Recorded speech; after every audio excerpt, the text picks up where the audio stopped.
आज हम लोग क्लास 10th का थेल्स परिमेय पढ़ने के लिए जा रहे हैं। इस परिमेय का और भी नाम है, इसको हम लोग आधारभूत समानुपातिकता परिमेय भी कहते हैं। यदि हम लोग थेल्स परिमेय कहेंगे या समानुपातिकता परिमेय कहेंगे तो आप लोग इसी परिमेय को समझिएगा। इसका जो है नाम यह भी है कि परिमेय नंबर ये हो गया आपका क्या 6.1।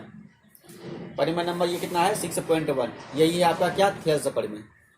इस परिमेय में देखिए क्या दिया हुआ है, यदि किसी त्रिभुज की एक भुजा के समांतर, त्रिभुज में 3 भुजा है, उनमें से कोई एक भुजा का समांतर हम लोग क्या किए, रेखा खींचे। वो रेखा क्या करा कि अन्य 2 भुजाओं को भिन्न भिन्न बिंदुओं पर प्रतिच्छेद करती है। 2 भुजा जो बचा है उसमें क्या करेगा कि अलग अलग बिंदु पर प्रतिच्छेद करेगा। कह रहा है कि करने के लिए एक रेखा खींची जाए तो ये अन्य 2 भुजाएं एक ही अनुपात में विभाजित हो जाती है। मतलब क्या होता है कि एक ही अनुपात में बांटता है। यह बात हम लोग को साबित करना है। आइए इसके लिए हम लोग क्या करते हैं कि सबसे पहले फिगर बना लेते हैं, है ना। सॉल्यूशन में हम लोग क्या लिखेंगे कि एक फिगर पहले हम लोग जो है बना लेते हैं। त्रिभुज बोला है इसलिए हम लोग क्या किए, एक त्रिभुज का फिगर बना लिए और इसका नाम भी हम लोग देते हैं। इस त्रिभुज का नाम हम लोग त्रिभुज ABC रखे। ABC क्या है कि एक त्रिभुज है और इसका कोई एक भुजा के समांतर रेखा लेंगे। मान लेते हैं यहाँ पे हम लोग जो है रेखा BC के समानांतर एक रेखा हम लोग D खींचे। अब यहाँ पे देखिए ये जो रेखा D खींचे हैं, ये भुजा AB और AC को क्रमशः बिंदु D और E पर प्रतिच्छेद कर रहा है, प्रतिच्छेद कर रहा है। तब हमको यह सिद्ध करना है कि ये AD/DB और AE/EC ये क्या होगा कि बराबर होगा, है ना, एक ही अनुपात में होगा। सबसे पहले इसको हम लोग जो भाषा में लिखते हैं तो भाषा में क्या लिखेंगे कि माना कि ABC है ना, क्या माने हैं, एक त्रिभुज माने हैं। एक क्या है, एक त्रिभुज है। ये त्रिभुज का चिन्ह होगा जिसमें क्या दिया हुआ है, जिसमें BC पैरेलल, ध्यान दीजिएगा BC पैरेलल DE, जिसमें क्या है कि BC पैरेलल DE है ना। जब BC पैरेलल DE है तो हम लोग को क्या सिद्ध करना है, तो सिद्ध करना है कि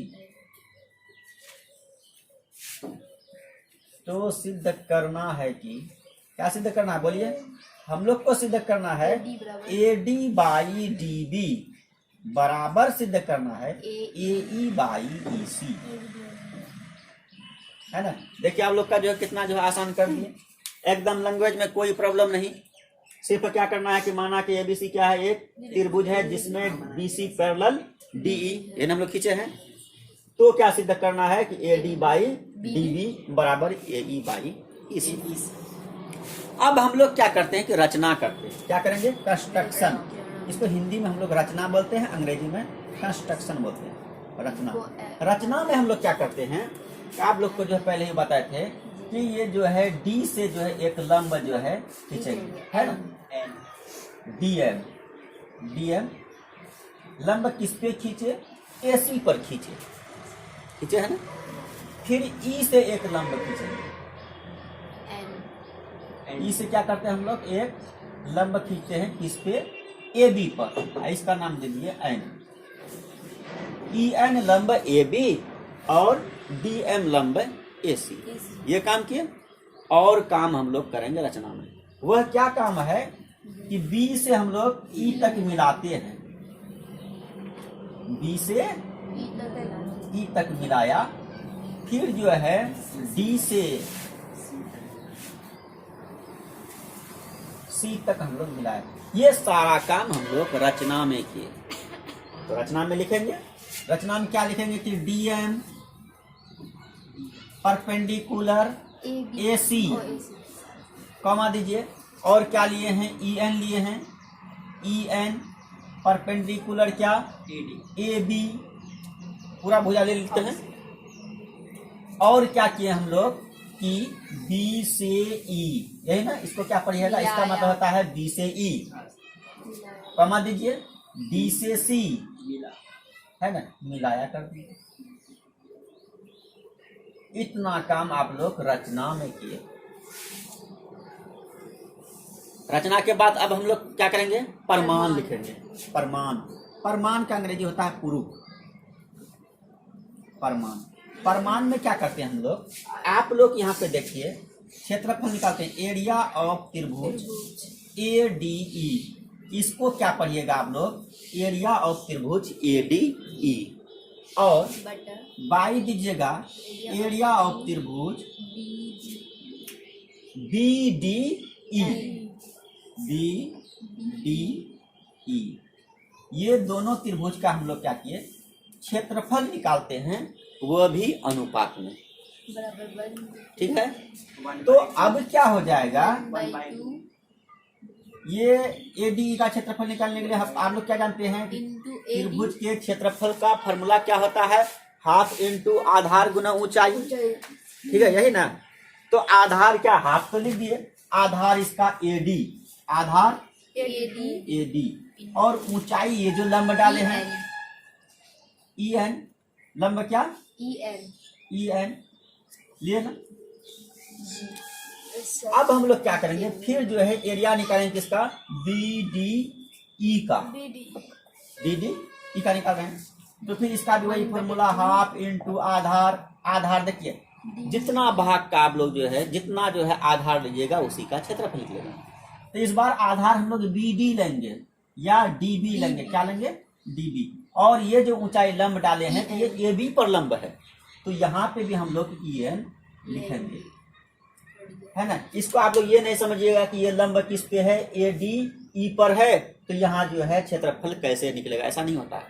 होता है क्या कि ये आधार जितना लीजिएगा उतना ही वही त्रिभुज का क्षेत्रफल निकलता है। जैसे आधार हम लोग AD लिए थे तो त्रिभुज ADE का क्षेत्रफल निकल रहा था, आधार हम लोग BD लिए तो त्रिभुज BDE का क्षेत्रफल निकलेगा। ये जो EN है, EN लंब है AB पर, इसलिए यहाँ पे EN हम लोग यूज कर सकते हैं। अब देखिए ये सेम है, ऊपर नीचे है ना, कटेगा, ये भी कटेगा। आपके पास क्या बचा, और देखे लिख सकते हैं कि एरिया ऑफ त्रिभुज ADE, यही ना, बाई एरिया ऑफ त्रिभुज BDE बराबर क्या बचा आपके पास, AD बाई DB। इसको आप लोग क्या करिए, समीकरण फर्स्ट मान लीजिए, है ना। अब हम लोग क्या करते हैं कि फिर हम लोग एरिया ऑफ त्रिभुज ADE का निकालते हैं। यहाँ पे क्या लिखेंगे हम लोग, एरिया ऑफ त्रिभुज ADE लिए ना। इस बार क्या करेंगे, एरिया ऑफ त्रिभुज ADE बाई क्या लिए थे, BDE। इस बार ADE बाई DEC लेते हैं। देखिए यहाँ पे क्या लिखेंगे, त्रिभुज DEC लिए ना। तो ये दोनों का क्या करना है, क्षेत्रफल को अनुपात में निकालना है। तो फिर जो है इसका उसी तरह आप लोग निकालिएगा, क्या, हाफ इंटू आधार क्या लेंगे हम लोग, AE। हाँ, इसका जो है आधार लीजिए AE, है ना। देखिए त्रिभुज तो वही है ADE, हम लोग इधर से भी इसका क्षेत्रफल निकाल सकते हैं। तो आधार लिए AE लिए ना। अच्छा, ऊंचाई क्या लीजिएगा, ऊंचाई ले लीजिए ये हाँ DM, क्योंकि AC पर क्या है, DM है, शीर्ष लंब, तो DM ले लिए बाई हाफ इंटू, फिर उस आपको DEC का क्षेत्रफल निकालना, तो इस बार आधार EC, आधार इस बार EC। उसी तरह आप लोग को जो बताए थे, ये लंबा जो है AC पर क्या है, DM है, यहाँ पे DM लीजिए। तो अब आपका क्या होगा कि फिर ये हाफ हाफ खत्म, DM खत्म, बचेगा क्या, एरिया ऑफ त्रिभुज ADE बाई एरिया ऑफ त्रिभुज DEC। ये बचा, ये बराबर क्या आपके पास आया कि AE बाई EC। इसको आप लोग इक्वेशन 2 मान लीजिए, ठीक है, यहाँ तक ठीक है ना। अब आप लोग यहाँ पे इस निष्कर्ष पे पहुंचे हैं कि दोनों का है ना बायां साइड अभी बराबर नहीं है। ऊपर में तो है बराबर, ADE यहाँ पे भी ADE, नीचे यहाँ पे BDE है और यहाँ पे क्या है त्रिभुज DEC है। यदि नीचे भी बराबर होता तब बायां बायां कैंसिल होता। तो अब हम लोग क्या करेंगे, ये दोनों त्रिभुज का एरिया बराबर करने की कोशिश करेंगे। अब यहाँ पे देखिए हम लोग लिख सकते हैं, पहले आप लोग देखिए त्रिभुज BDE मिल गया, त्रिभुज DEC, ये दोनों त्रिभुज का आधार एक ही है DE, है ना, यही आधार DE, ठीक है, दोनों का आधार एक DE। अच्छा, अभी हम लोग क्या किए थे रचना में कि BC के समानांतर खींचे थे, DE को खींचे थे। Yes sir. थ्योरम है जब कोई दो त्रिभुज का एक ही आधार हो और एक ही समांतर रेखा के बीच स्थित हो दोनों त्रिभुज, तब क्या होता है कि उसका क्षेत्रफल बराबर होता है। तो उस थ्योरम का यहाँ पे क्या हो रहा है कि पालन हो रहा है, और यह थ्योरम आप लोग क्लास 9th में पढ़े हैं। तो अब हम लोग यहाँ पे क्या लिखेंगे कि जो है चूंकि त्रिभुज BDE तथा त्रिभुज DEC एक ही आधार, मतलब ये बात कि दोनों का आधार सेम है, एक ही आधार, नाम भी आप लोग दे सकते हैं क्या, DE लिख दें, DE एक ही आधार DE, तथा समांतर रेखा भी लिख सकते हैं DE BC, है ना, एक ही आधार DE तथा